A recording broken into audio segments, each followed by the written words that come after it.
네, 안녕하세요. 아마존 웹 서비스 코리아에서 솔루션스 아키텍트로 근무하고 있는 김배중이라고 합니다. 네, 박수는 쳐주셨으니까 감사합니다. 혹시 죄송한데 제가 이제 아침 9시에 이거를 한번 했었거든요. 그때 들으신 분 계신가요? 어우, 감사합니다. 제가 나중에 선물 드리도록 할게요. 예, 찾아보고 있으면요. 오늘은 이제 마이크로 서비스에 대해서 말씀드릴 겁니다. 마이크로 서비스라고 하면 이제 구글 트렌드 같은 데 검색해 보면 이 정도의 이제 트렌드가 나오거든요. 보시다시피 2015년 혹은 2014년부터 매우 이제 급속도로 많이 검색되고 있는 용어죠. 그리고 과연 얼마만큼 많은 채용 공고문이 있는지 인디디를 보니까 이렇더라고요. 예, 지금 2015년 기준으로 해서 현재까지 6만 %나 더 성장한 곡선을 그래프로 보여주고 있습니다. 그럼 이제 이런 마이크로 서비스를 누가 사용하고 있는가? 이제 그게 좀 중요하지 않습니까? 왜냐하면 미리 좀 사용해 보시고 그걸로 이제 성공을 얻으신 분들, 그런 분들을 보고 저희는 뭔가 배울 수가 있고요. 배워가지고 비슷한 베스트 프랙티스라는 형태로 진행을 함으로써 좀 더 이제 실수를 줄일 수 있고 할 수 있는 거죠. 그래서 대표적으로 이제 마이크로 서비스를 검색하시면 아마존.com이나 이제 넷플릭스가 많이 나올 거예요. 그리고 그 외에도 AWS 사용하시고 있는 저희 고객 중에서 이제 뭐 길트라든지 로컬리스틱스, 그 다음에 우버 아시죠? 우버랑 비슷한 서비스를 제공하고 있는 리프트, 이런 곳이 있습니다. 이거 외에도 뭐 페이스북이나 뭐 링크드인이나 트위터나 매우 많은 곳에서 이제 마이크로 서비스라는 형태로 아키텍처를 구성해서 사용하고 계시죠. 그래서 이 세션에서 다룰 내용은 마이크로 서비스가 무엇인지, 그리고 기존 서비스와는 어떤 차이가 있는지, 그리고 이제 마이크로 서비스 디자인을 할 때 어떠한 것들을 고려해야 될까, 그리고 AWS와 마이크로 서비스는 어떤 식으로 이제 같이 상생할 수 있을지, 그에 대해서 말씀드리려고 합니다. 네, 그럼 이제 정의부터 봐야겠죠. 정의라고 하면 위키피디아 내용을 보면 이런 내용들이 있습니다. 여기서 중요한 부분은 이제 이렇게 되겠죠. 작은 빌딩 블록들, 그 다음에 이제 높은 비결합성, 그다음 작은 작업을 수행하는 거, 그다음 모듈식의 접근, 그다음 디자인 스타일. 실제로 이제 마이크로 서비스를 하면 이제 어떤 작은 단위로, 마이크로한 단위로 뭔가 서비스를 구성하는 거고, 그 구성된 이제 서비스끼리 서로 커뮤니케이션을 한 다음에 뭔가 전체 서비스를 구성하게끔 하는 방법을 이제 취하고 있는 건데요. 이제 서비스 구조도를 보면 이제 아마존이랑 넷플릭스의 구조도를 보면 이런 형태로 되어 있습니다. 보시다시피 점점점으로 되어 있는 것들이 전부 다 이제 서비스고요. 전부 다 서비스고, 그 사이 서비스 간에 연결되어 있는 것들이 직선으로 이렇게 연결되어 있는 겁니다. 매우 복잡하지 않습니까? 실제로 이 그림도 꽤 된 자료입니다. 이게 뭐 작년인지 뭐 2년 전인지는 제가 잘 모르겠지만 꽤 된 자료고, 그러면 지금은 더 많은, 더 복잡함을 가지고 있지 않을까 싶습니다. 그리고 이제 제가 한 가지 중간에 말씀드리는 거 죄송하지만, 그 사진 같은 경우는 저희가 그 슬라이드쇼에 다 올라가거든요. 그래서 혹시나 제가 이제 넘어가 버리면 사진 놓치셨다고 슬퍼하지 마시고 나중에 슬라이드쇼에서 받아보시면 될 것 같습니다. 네. 그 이제 모놀리틱, 실제로 이제 마이크로 서비스랑 비교되는 이제 아키텍처라고 하면 모놀리틱 아키텍처라고 할 수 있습니다.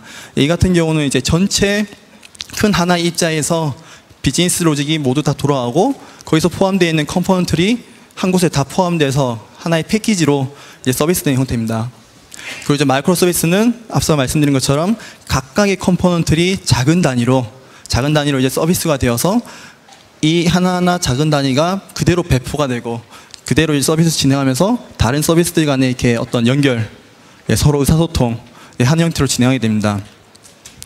그리고 이제 SOA 같은 경우는 이제 이거는 한 몇 년 전에 매우 유행했던 이제 서비스 형태로 저는 기억하고 있는데요. 이거는 이제 몇몇의 좀 세련된 컴포넌트를 이제 나눠가지고 그들 간에 이제 미들웨어를 둠으로써 대부분 이제 엔터프라이즈 서비스 버스 같은 거죠. 그런 걸 둠으로써 서로 이제 의사소통을 해가지고 진행하는 겁니다. 인터넷 찾아보시면 이게 SOA랑 이제 마이크로 서비스랑 뭔 차이인가, 그거에 대한 내용이 매우 많습니다. 하지만 실제로 이거의 뭐 명확한 정의라든지 그런 것들은 뭐 사람마다 다 다른 정의를 가지고 있기 때문에 일단은 SOA보다는 마이크로 서비스가 더 작은 서비스 단위다라고 생각하시면 좋을 것 같습니다. 그리고 이제 마이크로 서비스 같은 경우는 내부에 있는 어떤 펑션이라든지 기능이라든지 그런 것들을 외부에서 바로 액세스할 수 있게는 하지 않습니다. 그 말은 무슨 말이냐면 모든 것들을 이제 API 같은 것들로 공개를 해놓고 그 API를 통해서만 하나의 서비스가 가지고 있는 기능들이라든지 데이터라든지 거의 접속을 해가지고 서로 서비스 간에 의사소통을 하는 거죠. 네, 그럼 이제 모노리틱 아키텍처를 보시면 전체 하나의 이제 입자 안에 이렇게 오더 UI라든지 유저 서비스라든지 실제 이제 그거 뭐죠? 그 이커머스를 예를 든 건데 보시면 오더 UI라든지 유저 서비스, 그럼 데이터 액세스하는 컴포넌트 이렇게 다 모든 것들이 구분되어 있지만 하나의 패키지되어서 디플로이 된 다음에 서비스가 되는 형태입니다. 이 같은 경우는 이제 확장을 해야 되면 어떻게 해야 되죠? EC2를 사용한다고 했을 때는 하나의 EC2 안에 앞서 보셨던 이 내용이 다 올라가게 되고요. 그럼 확장했을 때는 특정 매트릭, 뭐 CPU 유시지라든지 뭐 네트워크 사용량 그런 것들을 기준으로 해서 똑같이 인스턴스 하나를 추가하고 2개 추가하고 3개 추가한 다음에 모든 것들을 한 곳에 올려두는 거죠. 이렇게 되면 약간 비효율적인 게 생기게 됩니다. 네, 그게 뭐냐면 마이크로 서비스 아키텍처 관점에서 보면 모든 것들이 하나의 서비스 형태가 되는 거고요. 그 다음에 이 서비스 자체는 하나의 패키지에 하나의 인스턴스로 올라가게 되는 거고요. 그럼 이제 확장을 했을 때 서로 이제 뭐 필요한 리소스 기준으로 별도로 독립적으로 확장되기 때문에 리소스 사용성을 좀 더 이제 좋게 가져갈 수 있는 거죠. 실제로 이제 뭐 이커머스 같은 걸 이제 서비스를 하게 되면 이렇게 유저 서비스에 매우 많이 액세스를 하게 될 거예요. 유저의 정보를 항상 읽어와야 되고 유저의 뭐 업데이트를 해야 되고 그렇기 때문에 유저 서비스 같은 경우가 더 많은 이제 로드가 있는 거고 그 로드에 따라서 유저 서비스는 유저 서비스로만 관련된 인스턴스만 계속적으로 추가되는 형태죠. 그럼 이제 모노리틱 아키텍처에서 이제 발견할 수 있는 것들이 어떤 게 있을까요? 예. 보시면 이제 먼저 복잡한 코드와 관리의 어려움이라고 있습니다. 하나의 패키지이고 이제 모든 컴포넌트들이 하나의 패키지에 들어가 있기 때문에 이 코드가 이제 커질 거고 커지게 되면 관리하기가 매우 어려워질 것입니다. 예를 들어서 ID를 쓰실 때 패키지를 이제 프로젝트를 이제 로드를 했는데 그 시간이 매우 길어질 수가 있고요. 실제로 어떤 모 게임 회사에서는 이제 스포츠 게임을 만드셔가지고 서비스를 하시는데 그 스포츠 게임이 매우 큰 규모이기 때문에 컴파일을 할 때 근 3시간에서 6시간 정도 걸린다고 하더라고요. 예. 3시간, 6시간 엄청 크지 않습니까? 그분들은 대부분 이제 로컬에서 테스트는 다 하시지만 그걸 이제 한 곳에 프로덕트로 만들기 위해서는 다 모으지 않습니까? 다 모은 다음에 컴파일 돌려놓은 다음에 3시간, 6시간을 이제 커피 마시고 오신다고 하더라고요. 예, 그만큼 이제 패키지 사이즈가 크게 되면 타임 투 마켓이 좀 늘어나는 경향이 있는 거죠. 그 다음에 이제 배포가 이제 바틀릭이 될 수 있습니다. 왜냐하면 이제 로컬에서 테스트는 진행해야 되는 거죠. 네, 그 다음 데브 테스트 같은 경우, 그 다음에 종속성 체크를 다 하셔야 됩니다. 종속적인 것들은 이제 라이브러리라든지 컴포넌트 모듈 같은 것들 다 이제 받아와야 되고 체크해야 되고 뭐 컴플릭 나는 게 없는지 확인을 해야 되고요. 네, 그런 걸 한 다음에 스테이징에 넘긴 다음에 QA가 또 테스트를 진행하고 프로덕션에 배포까지 하고 그러면 이제 시간이 꽤나 많이 걸리는 거죠. 그리고 이제 변경의 두려움 이 부분 보시면 실제로 저희 같은 경우는 서비스가 매우 빠르게 발전하고 있지 않습니까? 어떤 새로운 특정 기능이라든지 어떤 서비스라든지 매우 빠르게 나오고 있고 그 이유는 뭐냐면 고객분들이 매번 새로운 비즈니스 요구사항이 생기게 되고 저희는 그것들을 조금 더 편하게 도와주기 위해서 그런 것들 이제 업데이트가 잦은 거죠.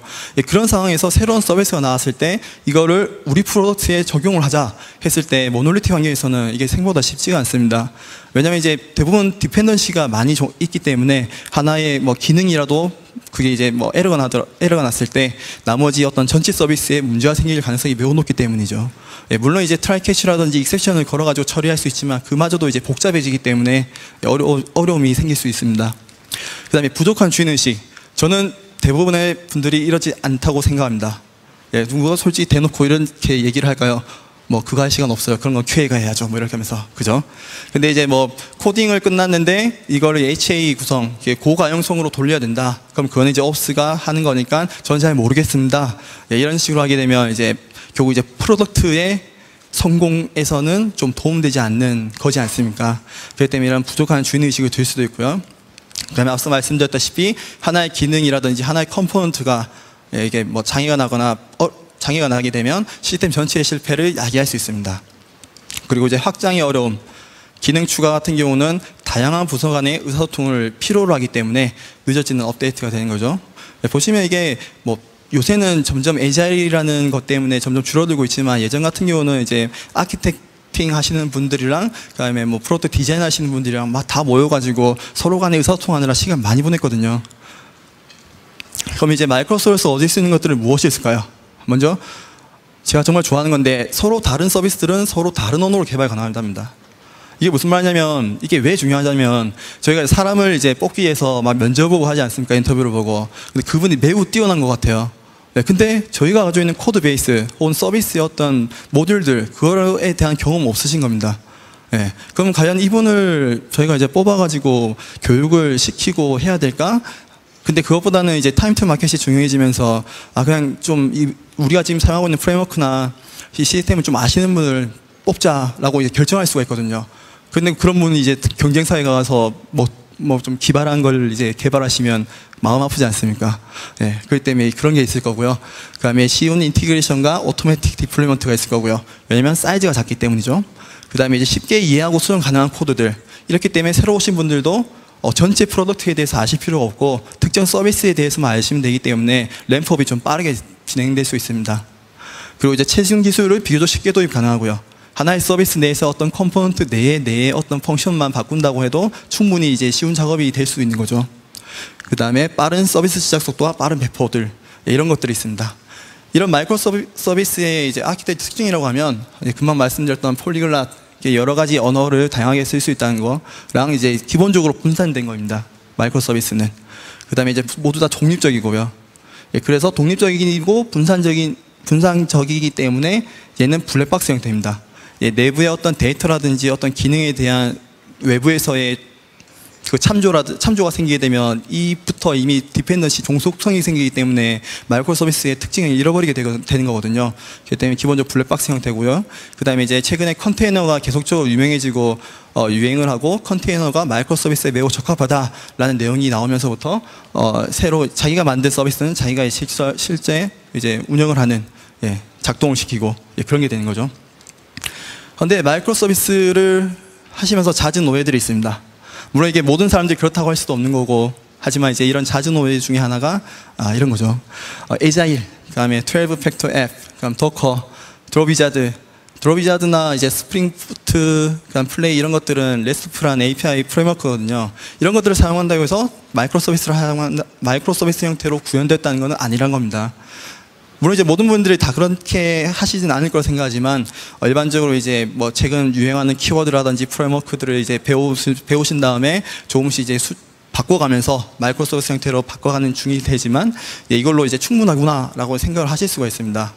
그럼 이제 과연 마이크로 서비스가 되려면 무엇이 필요할까요? 그 코네이의 법칙 들어보셨을 거라 생각됩니다. 소프트웨어 아키텍처는 조직의 구조를 그대로 반영한다는 그런 얘기입니다. 예를 들어서 SQL DB 전문가가 있고 자바스크립트랑 CSS라는 개발자가 있고 C# 개발자가 있을 때 이분들이 만들어내는 것은 전형적인 3티어 시스템일 확률이 높다는 겁니다. 3티어 시스템 문제될 거 없잖아요. 그죠? 근데 만약에 필요한 서비스가 단순히 이제 데이터 저장은 파일로 충분하다. 그리고 상호작용은 CLI로 충분하다. 굳이 자바스크립트랑 CSS 해가지고 예쁘게 만들 필요 없다. 필요 없지만 저 세 분이 모이게 되면 이런 결과가 나올 가능성이 높습니다. 그러면 굳이 지금 비즈니스에 필요 없는 상황에 좀 더 시간을 많이 투자한 형태가 되는 거죠. 그래서 이제 아키텍처랑 팀 조직은 꽤나 이제 긴밀하게 연결되어 있다라는 걸 코네이 법칙을 통해서 저희는 알 수 있습니다. 그럼 어떤 팀 조직이 필요할까요? 저희는 이거를 큰 성공을 거둔 슈퍼셀로부터 조금 엿볼 수 있습니다. 슈퍼셀의 CEO가 인터뷰에서 이런 말을 했습니다. COC랑 클래시 오브 클랜 아시죠? 감사합니다. 이게 끄떡도 해주셔서. COC랑 헤이데이는 5명의 개발자로 구성된 팀들로 개발이 되었다고 합니다. 실제로 6개월 정도 걸렸다는 말도 이제 하셨지만 지금 저희가 이제 궁금한 거는 팀의 사이즈이기 때문에 그래서 5명 정도의 개발자고 슈퍼셀 자체가 셀이라는 하나의 조직을 이제 작은 독립적인 조직들이란 이름에서 온 거거든요. 회사 이름이. 그리고 이분은 작게 생각해서 큰 걸 얻자라고 말씀하셨습니다. 이 말은 무슨 말이냐면 작은 팀들은 그 속도와 뭔가 만들어내는 속도와 그 다음에 이제 그 어떤 것들을 이제 심플하게 유지하는 거에 매우 적합하고 그리고 그 어떤 직원들의 프로세스 레이어 그 다음에 관리 레이어가 굳이 필요 없기 때문에 매우 빠르게 프로덕트를 만들어낼 수 있다라고 말씀하셨습니다. 그럼 이제 선호 팀 크기는 어떨까요? 아마존닷컴에서 이제 아마존에서 매우 많이 말하고 있는 게 투피자 룰입니다. 예. 이게 이제 하나의 팀에 피자 2개를 주었을 때 그 팀들 모두가 다 먹을 수 있어야, 먹기에 충분한 양이어야 된다 이 말이거든요. 근데 또 중요한 거는 미국 피자예요. 약간 이제 크겠죠, 사이즈가. 네. 미국 피자긴 한데, 그래서 일단 저희가 아마존에서 보는 거는 팀당 6에서 8명 정도를 보고 있습니다. 팀의 사이즈를. 그리고 옆에는 이제 네이비실, 이분들은 하나의 유닛이 4명으로서 움직였을 때 가장 큰 효율을 보였다고 합니다. 이건 위키피디아에 가면 매우 자세하게 나와 있거든요. 그리고 이거를 또 뒷받침해 줄 만한 정보가 있는데, 리차드 행맨이라는 조직 심리학자가 있습니다. 이분이 한 게 커뮤니케이션 링크란 말이 있거든요. 커뮤니케이션 링크는 사람들 간에 한 팀 내에서 얼마나 커뮤니케이션하는 채널이 생기나 그거에 대한 이제 공식을 보여주고 있는데요. 이게 아까 앞서 말씀드렸던 6명으로 계산하게 되면 총 15개의 채널 링크가 생기게 됩니다. 예, 그리고 이게 15명, 20명, 30명으로 가게 되면 기하급수적으로 늘어납니다. 예, 그만큼 이제 커뮤니케이션 채널이 많이 생기게 되는 거죠. 그래서 4명일 땐 6번, 그 다음에 12명일 때는 66개의 이제 커뮤니케이션 채널이 생기게 되는 거고요. 그리고 이들을 뒷받침할 만한 말을 또 저희 아마존 CEO 제프 베조스가 했습니다. 내용은 뭐냐면 어느 날 이제 매니저가 와서 매니저들이 그런 말을 했대요. 직원들 간의 커뮤니케이션을 좀 더 활발하게 해야 되지 않을까? 예, 그랬더니 베조스는 이제 일어나서 그랬죠. 커뮤니케이션은 좋지 않다. 예, 좀 강한 단어를 쓰긴 했는데 그만큼 이제 커뮤니케이션을 이제 늘어나면 늘어날수록 조직에서 어떤 문제가 발생할 가능성이 높고 실제 서비스, 프로덕트에 대한 집중이 더 떨어진다. 예, 그런 말씀 해주셨습니다. 예, 그럼 마이크로 서비스 아키텍처를 저희가 뭔가 한번 디자인해 보면 어떨까 싶은 생각이 들었어요. 제가 그래서 실제 이 세션을 준비하면서는 이게 제가 잠시 조금 뒤에 보여줄 어떤 게임, 예, 그거를 마이크로 서비스로 이렇게 어떻게 구현을 했고 그 내부에서 어떻게 스텝 바이 스텝으로 어떤 형태로 보여줄 수 있는지 이제 고민을 많이 했었는데 그 많은 분들이 지금 그런 것보다는 마이크로 서비스의 컨셉이라든지 아니면 좀 AWS와의 관계라든지 그런 것들을 좀 많이 궁금해 하신다고 하더라고요. 그래서 제가 이거를 좀 주제를 약간 바꿔뒀거든요. 일단 제가 지금 실시간 멀티플레이어 게임을 잠시 보여드리겠습니다.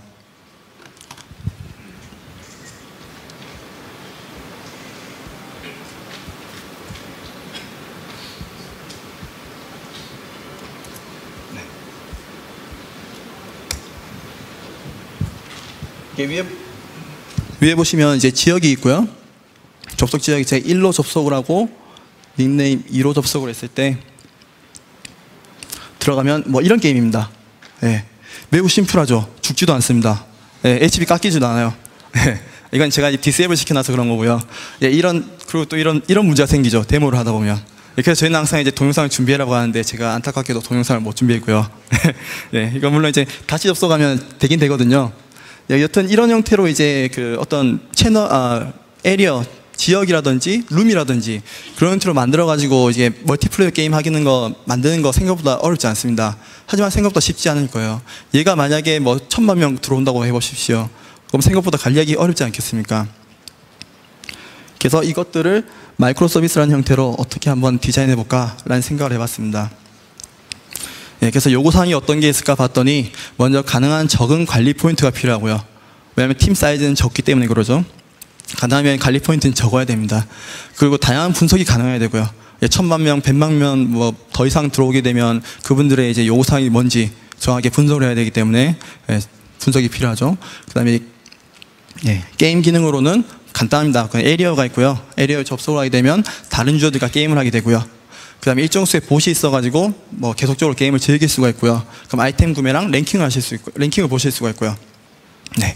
그럼 딱 봤을 때 마이크로 서비스로 해야 될 때 서비스를 어떤 걸 서비스로 만들어야 될지 생각을 하셔야 되지 않습니까? 그럼 보통 우리는 이제 그 명사를 찾아내죠. 명사 찾아냈을 때 에리어랑 뭐 봇이랑 게임, 아이템, 랭킹들 이런 것들을 확인하실 수가 있고요. 그럼 제가 이것들을 서비스로 하겠다라고 설정할 수 있는 거죠. 하지만 봇 같은 경우는 제가 만들다 보니까 봇은 게임 서버랑 같이 붙어 있어야 되더라고요. 왜냐면 이게 레이턴시가 약간 생기기 때문에. 그래서 저는 임의적으로 합쳐버리겠습니다. 합쳐버리고 그 다음 생각했더니 다양한 분석이 필요하죠. 다양한 분석을 위해서 분석 관련 서비스를 추가를 하고요. 그 다음 이제 뭐 등등등이 있을 겁니다. 그 외에 거기다가 이제 적은 관리 포인트가 필요하니 저희가 매우 자랑스럽게 말씀드리고 있는 AWS 람다를 쓸 수가 있더라고요. 그죠? 예, 그 외의 것들도 있을 거고요.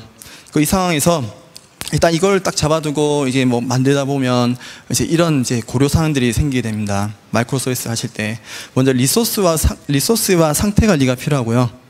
예, 리소스와 상태 관리라는 거는 생각해 보시죠. 마이크로 서비스들이 각각 작게 막 여러 군데 이제 분산되어 있는데 얘네들을 어떻게 뭐 리소스 추가를 하고 빼고 그때도 또 알아야 되고 그다음 얘네 상태가 어떤지 다 항상 이제 트래킹을 하실 수 있어야 되거든요. 예.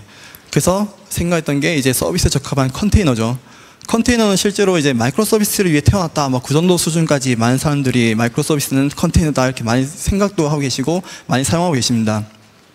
왜냐하면 이제 그 도커 파일 혹시 도커 사용해 보신 분 계신가요? 감사합니다. 네, 간단하게 모델링이 가능하고요. 왜냐하면 이제 어떤 디펜던시라든지 그런 것들이 모든 하나의 패키지로 들어가기 때문에 도커 파일이라는 곳에 다 정의를 해가지고 그대로 이제 디플로이를 하실 수 있기 때문에 간단하게 모델링이 가능하고요. 그 다음 애플리케이션 종류라든지 어떤 플랫폼, 뭐 언어 종류 그런 것들 전혀 상관없습니다. 그리고 이미지 그 자체가 버전이기 때문에 나중에 문제가 생겼을 때 롤플레잉하기도 쉽고요. 혹은 뭐 3버전 이전 거에서 발생했던 버그를 아직 못 잡았을 때 3버전 이전의 이미지를 사용하시면 그 버전을 그대로 또 이제 확인하실 수가 있고요.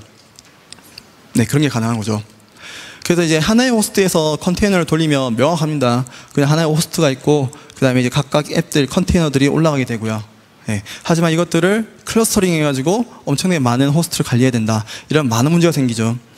가령 이제 인스턴스에 사용 가능한 메모리나 리소스 포트 등의 리소스는 무엇이 있을까? 그 다음에 컨테이너가 죽었는지 안 죽었는지 어떻게 할까? 예, 인프라스트럭처는 어떻게 추가를 하지? 뭐 다양하게 이제 고민하실 게 많이 생기거든요.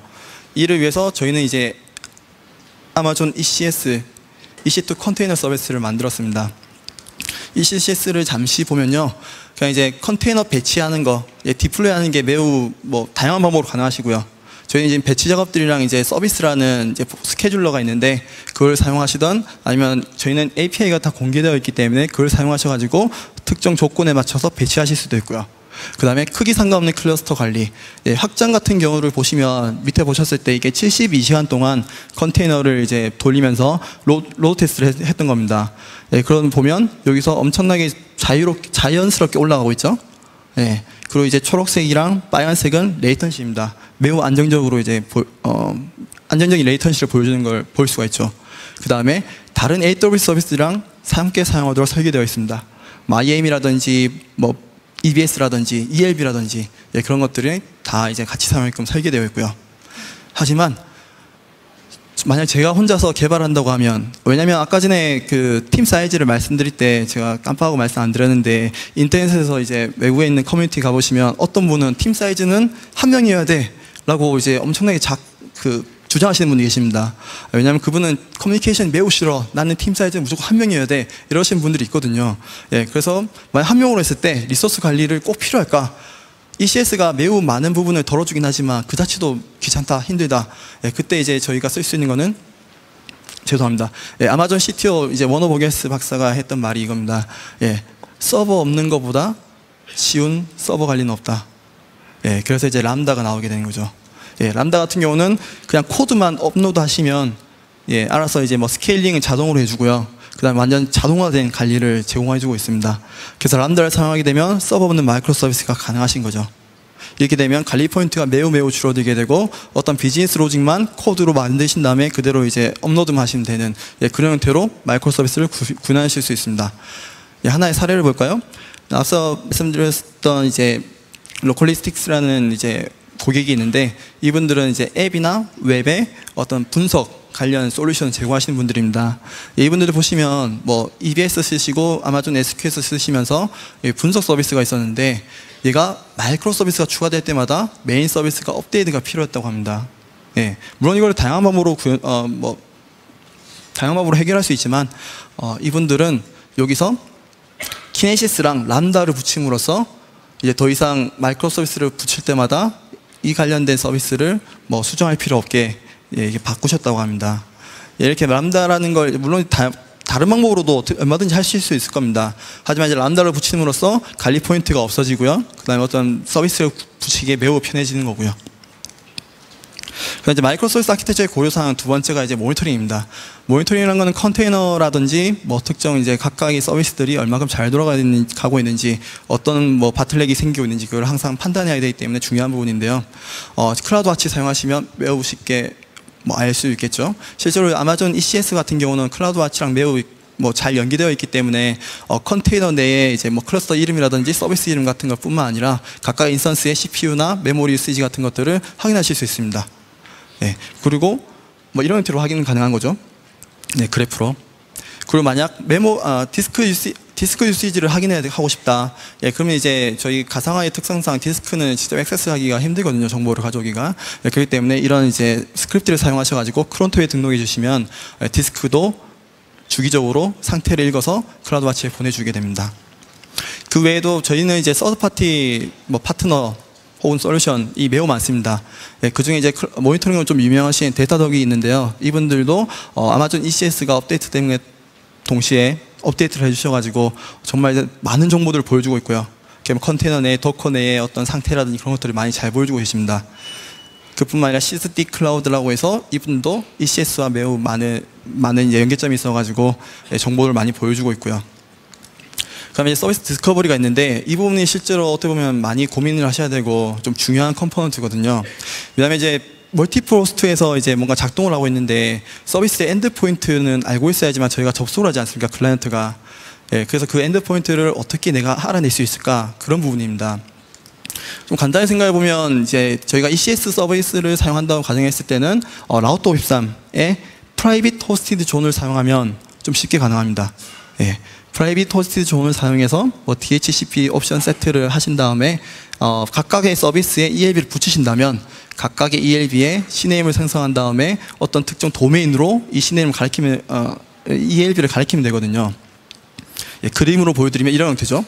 여기서 이제 애플리케이션 라우터는 이제 필요한 부분이고요. 그 애플리케이션 라우터가 들어오는 리퀘스트에서 어떤 뭐 URI를 파싱을 하든 해서 이제 특정 정보를 읽은 다음에 각각의 도메인을 사용해서 그 밑에 있는 컨테이너 인스턴스를 넘겨주는 겁니다. 서비스에 넘겨주는 거죠. 네. 그리고 이제 꽤나 이제 최근에 많이 사용되고 있는 서드파티 솔루션인데요. 파트너 솔루션인데요. 위브웍스라고 들어보셨을 것 같아요.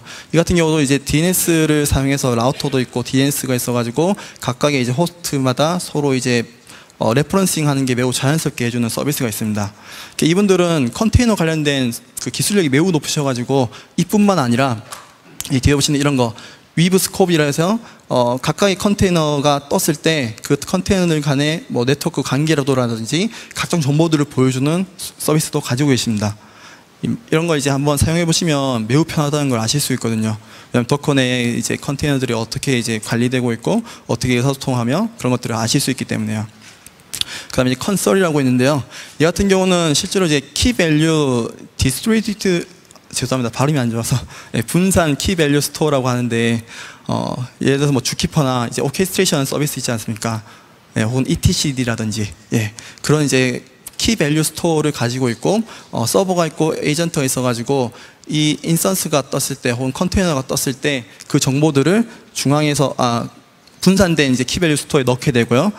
반대쪽에서는 어떻게 뭐 펍서버 형태로 이제 모니터링이 아니고 이제 노티를 받는다든지 아니면 다시 이제 쿼리를 날려가지고 조회를 한 다음에 엔드포인트를 읽어오는 형태로 구현하실 수 있습니다. 네, 이것뿐만 아니라 이제 뭐 두저라든지 에어비앤비의 스마트 스택, 넷플릭스 유레카 이런 것들 많이 있거든요. 그 다음에 이제 배포인데요. 배포 같은 경우는 좀 간단하게 보고 넘어가도록 하겠습니다. 배포 라이프 사이클은 뭐 간단합니다. 외전에 이제 모놀리틱 형태에서는 파이프라인 크게 한 개만 있었을 거예요. 한 개만 있어가지고 개발자가 막 개발한 다음에 어떤 서비스의 패키지를 만들어서 그걸 이제 뭐 테스트한 다음에 이제 빌드를 넘기는 형태. 근데 여기서는 각각의 서비스에 대한 개발자랑 마이크로 서비스, 배포 파이프라인이 다 다르게 있고요. 이런 형태로 이제 하면 되고요. 만약 ECS를 사용한다면 배치 작업용이랑 롱러닝 애플리케이션에서 두 가지 형태로 이제 배포를 하실 수 있습니다. 물론 여기서 커스텀하게 API를 활용하시면 커스텀하게 하실 수 있고요. 그리고 이제 실제 배포를 했을 때 들어오고 있는 라이브 상태를 그대로 유지를 해야 된다. 네, 그러면 우리가 잘 알고 있는 블루그린 배포로 사용하실 수 있죠. 하나의 컨테이너랑 클러스터랑 두 번째 클러스터를 만든 다음에 라우터 53을 사용해서 가중치를 바꾸는 겁니다. 처음에 100%, 0%에서 뭐 80%, 20%, 50, 50, 100, 0 이런 식으로 해서 트래픽을 다 남겨주는 거죠. 그리고 람다를 사용하시면 코드만 업로드하시면 완료입니다. 매우 간단해지죠.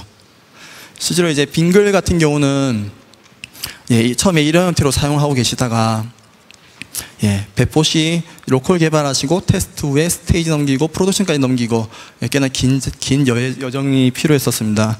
하지만 컨테이너 이용 이후에는 로컬 개발 이후에 물론 이제 도커 빌드랑 스테이징에서 테스트는 진행하시는 거고 실제 프로덕션 배포는 바로 하실 수 있는, 그리고 부팅이랑 컨테이너 딜리버리가 매우 짧은 시간 안에 가능하기 때문에 총 2분 만에 온 서비스가 가능하셨다고 합니다. 네. 그래서 이제 ECS를 이제 활용한 CI/CD는 매우 많은 파트너사가 있고요. 그 중에 좀 유명한 곳이 여기가 있고요. 시퍼블이라고 있고, 이분들은 CI라든지 포메이션이라는 서비스가 있어가지고 처음부터 끝까지 한 큐에 하실 수 있는 그런 서드 파티 솔루션이 있습니다. 그럼 앞서 제가 보여드렸던 게임을 어떻게 아키텍처링 할 수 있을까 했을 때 이 정도 수준으로 할 수 있을 것 같더라고요. 먼저 라우터 오피스 하면 앞에 붙여야 되고요. 왜냐면 저희는 이제 서비스 디스커버리를 따로 안 쓰기 때문에, 실제로 저희가 뭐 여기서 아까 컨솔이라든지 뭐 아까 위브 네트워크스라든지 그런 것들을 사용하게 된다면 그런 걸 사용하실 수도 있는 거고요. 여기서는 아마존 라우터 오피스 하면과 ELB를 사용하는 형태라고요. 그 다음에 이제 여기는 컨테이너를 사용하는 부분이죠. 컨테이너를 사용해서 ECS를 사용하고요. 그 다음에 여기서는 게이트웨이 서버리스 형태로 API 게이트웨이랑 AWS 람다를 사용하고요. 왜냐하면 로그인 서비스랑 에리어 서비스, 랭킹 서비스는 그렇게 큰 비즈니스 로직이 필요한 건 아니거든요. 그 다음에 마이크로 서비스의 하나의 특징 중 하나가 또 그게 있습니다. 과연 데이터베이스를 어떻게 공유를 해야 될까? 아니면 각자 데이터베이스를 가지고 있어야 될까? 일반적으로는 각각의 서비스가 데이터베이스를 가지고 있는 형태를 많이 가져가고 있거든요. 그렇기 때문에 여기서는 다이나모 DB를 사용해서 각각의 테이블이 각각의 서비스에서 이제 액세스를 하게 되고요. 그 다음에 분석을 위해서 다이나모 스트림을 통해서 데이터를 서치 서비스로 넘기게 됩니다. 서치 서비스는 람다고요. 그럼 여기 람다가 들어온 데이터를 원하는 형태로 이제 가공한 다음에 일라서치 서비스에 넣어줍니다. 그럼 이제 BI 하시는 분들이 들어오셔가지고 키반을 통해서 어떤 이제 의미 있는 값들을 가져가실 수 있고요. 그래서 그리고 디플로이먼트 같은 경우는 클라우드 포메이션이나 옵스웍스, 코드 파이프라인 뭐 다양한 형태를 사용하실 수가 있고요. 네. 지금까지 말씀드린 거를 좀 정리해 보면요, 마이크로 서비스는 결국 혁신과 속도라고 이제 좀 말씀드릴 수 있을 것 같고요. 하지만 항상 뭐든지 트레이드오프는 있기 때문에 뭔가 새로 도입하시게 되면 많이 좀 고려를 해보셔야 될 겁니다. 그리고 이제 자동화는 어떤 관리 포인트를 줄이는데 매우 큰 도움이 되고요. 그 다음 클라우드 기반의 툴들이 관리 오버헤드를 주기에 참 적합하다, 이렇게 말씀드릴 수가 있고요. 그럼 AWS 마이크로 서비스에 어떻게 제가 바라볼 수 있을까요? 먼저 마틴 파울러 아십니까? 리팩토링 저자, 매우 유명하신 분입니다. 소프트웨어 업계에서. 이분이 이제 하셨던 말이 있습니다. 마이크로소프트 관련된 말씀하시면서 인프라스트럭처 오토메이션은 클라우드와 AWS 발전으로 인해서 이 부분들 만드는 거라든지 디플로이라든지 오퍼레이팅 하는데 매우 이제 코스트를 줄여줬다, 이런 말씀하셨거든요. 그리고 이제 앞서 말씀드렸던 폴리글랏 형태의 다양한 옵션은 저희는 제공하고 있습니다. 스토리지만 하더라도 엄청나게 많죠. 그래서 과연 어떤 서비스 팀에서는 어떤 AWS 스토리지 서비스를 써야 될까 고민도 하셔야 되고, 그 중에 선택하시면 매우 적합한 솔루션이 될 수 있고요. 그 다음에 언어만 하더라도 API라든지 SDK 통해서 매우 다양한 언어를 제공하고 있고요. 그 다음에 OS만 하더라도 다양하게 제공하고 있고요. 그럼 이제 AWS 마이크로 서비스는 결국 필요한 만큼만 리소스를 사용하기 때문에 마이크로 서비스를 사용하는데 매우 적합하다고 말씀드릴 수 있고요. 그 다음에 관리 포인트를 줄이기 위한 관리형 관리형 서비스가 많이 있기 때문에 그걸 활용하시면 좋을 것 같고요. 그러니까 모든 서비스는 프로그래머블하기 때문에 원하시는 형태로 커스터마이징하기 도 편하고요. 그 다음에 내장된 기능들이 이미 있고 서버 없는 아키텍처를 매우 잘 지원하고 있다 라고 제가 이제 정리를 할 수 있을 것 같습니다. 저희가 이제 피드백 계속 받고 있는 거 아시죠? 피드백은 꼭 들어가셔서 적어주시면 저희가 다음 세션에서 과연 어떤 걸 할까, 뭐 어떤 의미 있는 것을 전달해 줄 수 있을까 결정할 수도 있기 때문에 좀 해주셨으면 좋겠고요. 그 다음에 피드백 참여 시 마지막에 그 기념품을 수령하실 수 있기 때문에 좀 참여해 주시고요. 그 다음에 이 페이지 한번 들어가셔가지고 가시면 이제 이것들이 있을 거예요. 지금 6가지 정도, 7가지네요. 7가지가 있을 거고, 이거를 좀 선택을 해주시면 저희가 AWS가 다음에 세션 딜리버리 할 때 이거를 좀 참조한 다음에 좀 더 이제 도움될 만한 정보들을 전달해 드리도록 하겠습니다. 꼭 좀 참여 부탁드리고요. 이만 마치겠습니다. 감사합니다.